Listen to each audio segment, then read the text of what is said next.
Okay, guys, welcome back. Hello. Hello. I have tea now. We have our great. teas. Yeah, this is really good. Our Actually, English teas. Yes. Our little friend. that was. We're not like English tea for the English kind of thing. Like which. It's just what I kind it of is, feel that I don't know if nationality's dead and stuff, or nationalism. But like for tea, I don't know, man. I don't mind being called a tea drinker. Oh, although definitely. We definitely stole it off the Indians. Oh yeah. But guys, no more. Okay, jokes by all means. But of course, we've invited Joe around for a special reason. Yes. And he's gonna. Oh god. Yeah, I know. Now that you say that, it's like The sacrifice. yeah. Blood for the god. No. But and so basically still going to just gently play a bit of Meadow, and Joe has just had some really interesting experiences, and we're just going to see how it goes and jump right into it. Okay, great. So Joe, as you know, my channel and the kind of community we're trying to build around Yeah. is about health, mental well-being in particular, and Cool. I've spent a bit of time with you in the past, and you've had some experiences. And so I kind of just wanted to get just hear a bit about your story. How old were you? When did you start to really feel that maybe, I don't know, something wasn't quite right, or that you felt a bit different maybe? I mean, my thing is that the issue I kind of have with a lot of stuff is that because I can only know how I feel, like I never know. It's quite a vague way to start, but I never know how anyone else is feeling, and so Right. to gauge a normality from that is a bit difficult. Like for example, whenever they show dreams in television shows, they always remember like a lot of it, and it's very vivid and stuff like that. And of course, it would be vivid because it's a television program.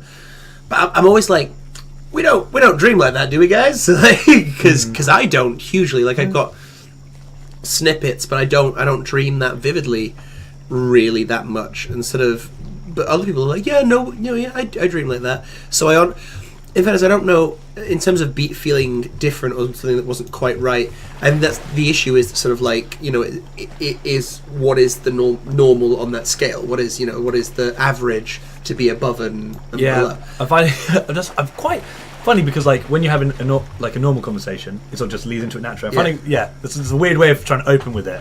But no, yeah, I get it. Let you take the reins. No, that's fine. Well, I mean, I think it was okay. Let's get into it. Yeah, let's get into it.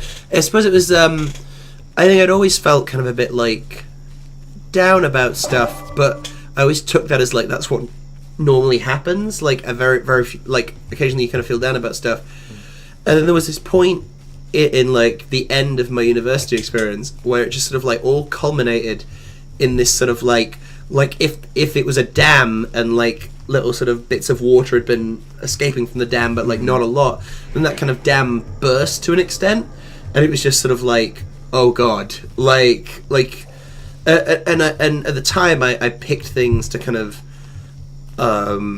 like to focus in on and be like, this is the cause of my unhappiness, and like ending of university is very much sort of like the end. Like it can seem like the end of your life, not to be over dramatic, like it doesn't now. Like people out there sort of like, just to put it out there, if you feel like it's the end of your life, it's not. It's just that sort of like a lot of people, including myself, that's the end goal. Like you start off in like reception, and it's like, and we just do school and college and university, and that takes up about 21 years, and then you get to the end of that, and it's like essentially you've been walking down this tunnel, and then you get out of the tunnel, it's a meadow, Hey. and it's like, go in a direction. Wait, what? What do I do? Go in a direction. What? Like, and then for a while I hung around the tunnel because I was like, I don't know what to do with my life, so I'm gonna sort of see if I can go back into that tunnel, like trying to claw back into sort of like the womb almost. Right, because you spent a year. I spent 6 months living in the university thing, and that didn't work out for me for various reasons. But I did some stuff while I was there, some soul searching, as it were. But I think the end of university was when essentially something uncorked, and for a while it was like, oh, awesome, I'm gonna quit. Yeah, that's awesome. Shifty eyed frog, I like that. Suspect. Yeah, so like for a while, you know, like, again, I'm going to seem overdramatic because at the time there was a time where I was like, unhappiness for me, that was the baseline. That was you wake up in the morning, that's where you are. You're unhappy. Why is that? Don't know. But like, you know, you ascribe meanings to it. You're like, oh, what can I think of that would be causing this? This and this and this and you know, a lot of time is wasted trying to be like, if I can solve these problems, then the thing. But yeah, like I think I wasted a lot of time thinking it was other things instead of being some issue. Like I don't know what to call it. Like, because you know, when you say like depression, it's sort of it sounds like it's like immediately you go on the Google and you go on Google and look at it. It says depression is this, like, specific things, and if you don't have it, then like you don't have depression. But you know, something was up, something still is up. But like I've sort of dealt with it to an extent. At least. What are the symptoms that you felt? Well, how did it come across? Physically, mentally? The overwhelming sense was, in my mind, it's like you're running in circles. Like, things are wrong, and it gets to a point where you're running in these circles, and you can kind of hold it back for a while and be like, oh, things are just kind of wrong, and I'm a bit like annoyed and angry and sad and stuff. But you're running in circles, and you're like, I don't understand. And that was a big thing. It was just sort of like, there was something at the core of this like tangled ball of yarn of sadness and negative emotion. Whatever was in the center of that was this sort of like confusion and like literally like something amiss. Like I don't know how to describe it better than just like anytime I would like break down would be because I'd be thinking about stuff and I'd be trying to like justify things in my head, and I just can't because there was no way of getting to like the core of it. And it's, you know, things are wrapped around other things, and when you get to the core of it, there isn't a core. There's just more things, and eventually it's just sort of like, I'd cry and I'd feel better, and I'd be like, well, that's cool, but then like, you know, that's not a viable solution to a person's problems. Tip for everyone out there, like, getting so wound up that you sort of like weep openly is not a viable solution for your problems. I can track low points, and one of my low points, I'll say it out loud, is this point where I was crying. Oh God! Like, anyone who hasn't met me, like, this is like, think about the stuff before.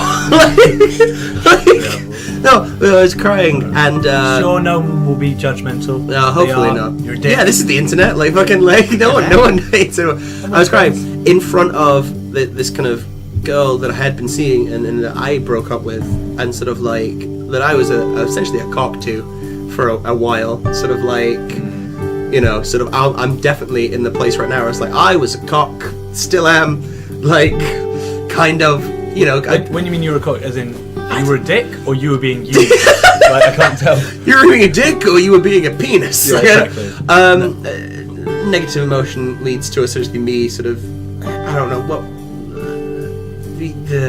being a dick. Okay. Like, but not knowing it, kind of like feeling justified in being a dick, but being a dick nonetheless. But essentially, I was crying because I was just like, something. And she was like, "Look, right, you know, I'm worried about you, you know, and it seems like a bad thing, but I don't want you to talk to me again.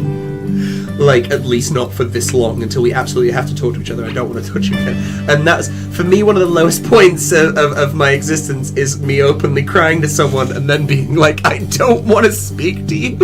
And the thing is, in my mind, it's probably twisted to a point where, in real life, she was probably like a lot more sympathetic and sort of like, and stuff like that. But like, in my mind, the cliff notes were sort of like, you're pathetic.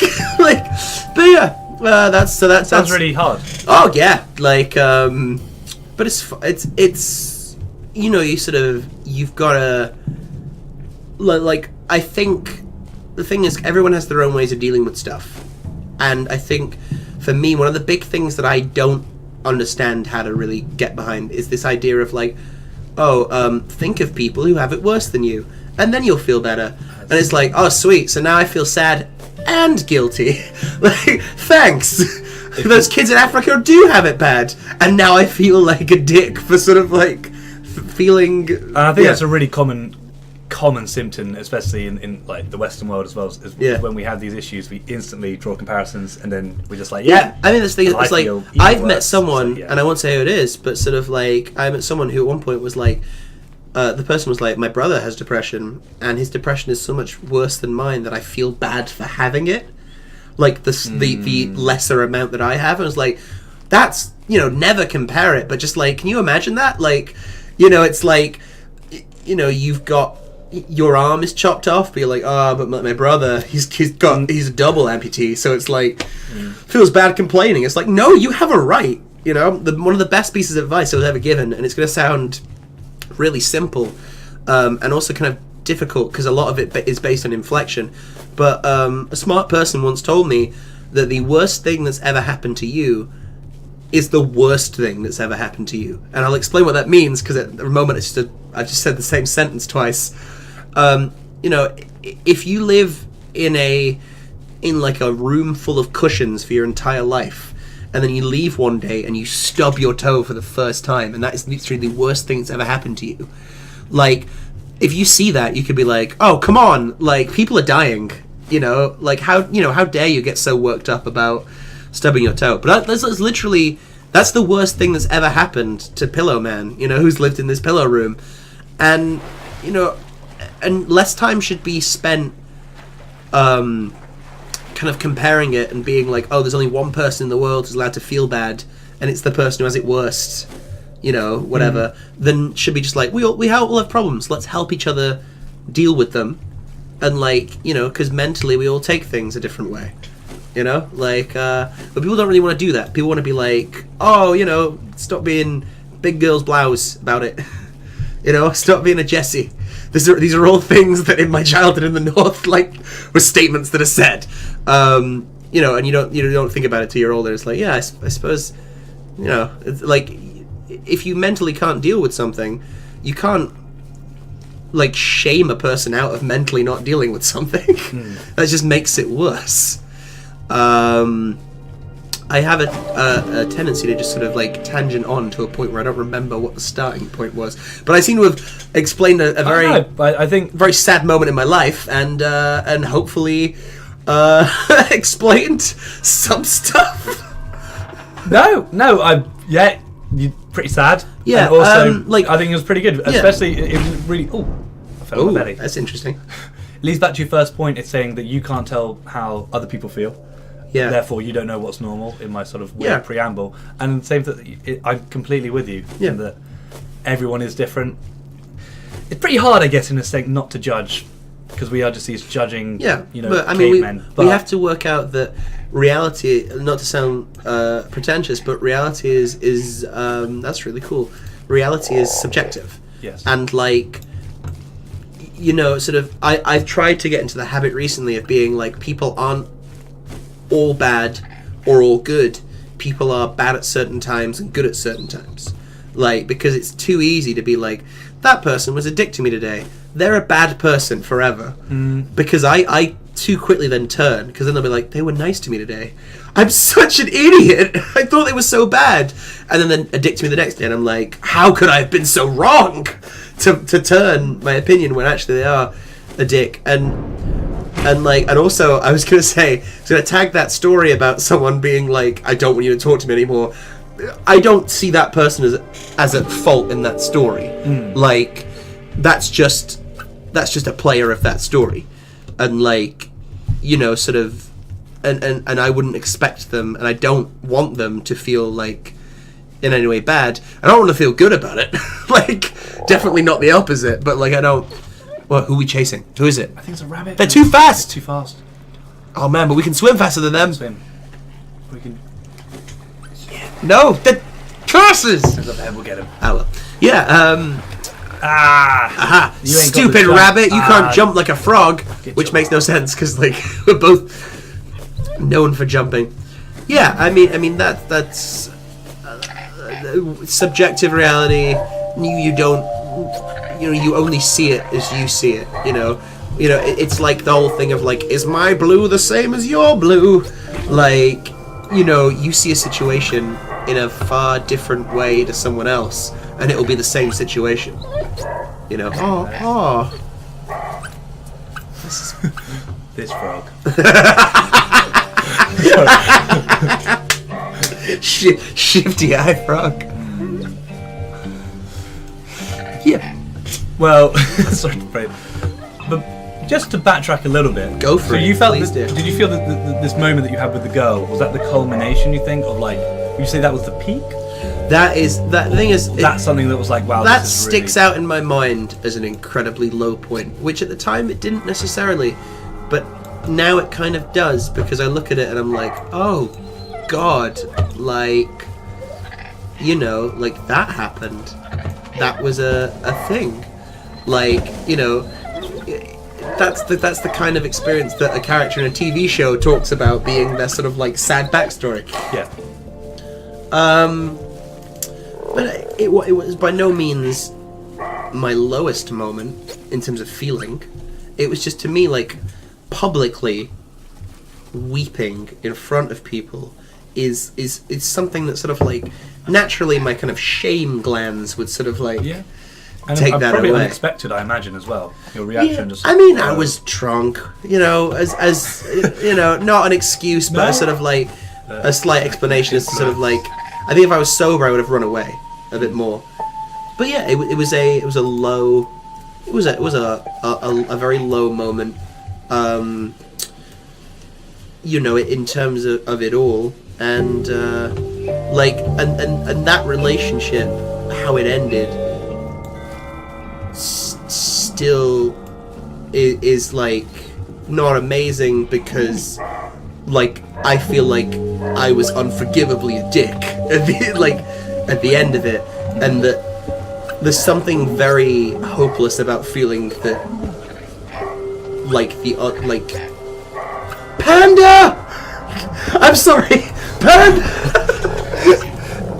Oh yeah! See, Panda brings us good luck. Yeah, he did. Oh man, they've got no libido, and so look, we get one more, two more, then we can be a rabbit next. how do you work that out? Oh, it's a puzzle piece. Yeah. No, yeah. Oh, look at that.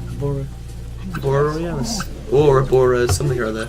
Aurora something or other, because there's two. There's like southern and northern, but southern is like less cool. Oh, that's the Aurora Borealis? It's Aurora Borealis and then Aurora something else, because Aurora being lights. Yeah. But no, yeah, like there's something quite hopeless about feeling like you've been such a dick that you'll never get the chance to be seen as not a dick. Pro tip. You gotta kind of live with that instead of like be like, well, if I can be super nice to other people, won't make it better, but you know, at least you're learning from your mistakes. So, and to summarize, I get really sad, and I'm sometimes a dick. Ladies, if you would like to hand in your applications. Oh God. You want to ask another question before I just go off the edge of this cliff? Oh man, I think that was very good, Joe. I think that was really good. That was really patronising. No, I'm trying to. To be honest, I'm also just trying to focus on where the gang's going as well. I kind of want to be part of them. Where the gang's going? This isn't the animals of Farthing Wood. This isn't I don't random have as the in Europe. authority as a frog. Panda! I feel like the panda's the sort of As long- Jesus figure. What Oh my God! Why is this? Is this panda shits fire? It's a celestial panda. Oh my God! It does. Wherever the panda goes, fire follows. We're following the panda. Oh no! It's a. It's to help us keep track. Ah! Obviously, That's cute. I don't know how. Clearly, it's the thing you unlock, but it's. Can I? Look, that's what the cloud is. Ah, The cloud, it like the fire. is a little. Is a landmark like for you, yeah. so Oh man, this is great. This is great. Yeah. Well, guys, thanks, Joe. Is this the end of it? Is it That's all the end of it. Oh But man. we're going to be back in a second. Oh yeah. Okay, that's cool. I can Okay. like the redemption in the third act. You got it. Okay. We have some fun. We get a bit misty-eyed, and then we're like, oh no, happy day. Then look, then we end. Grab it.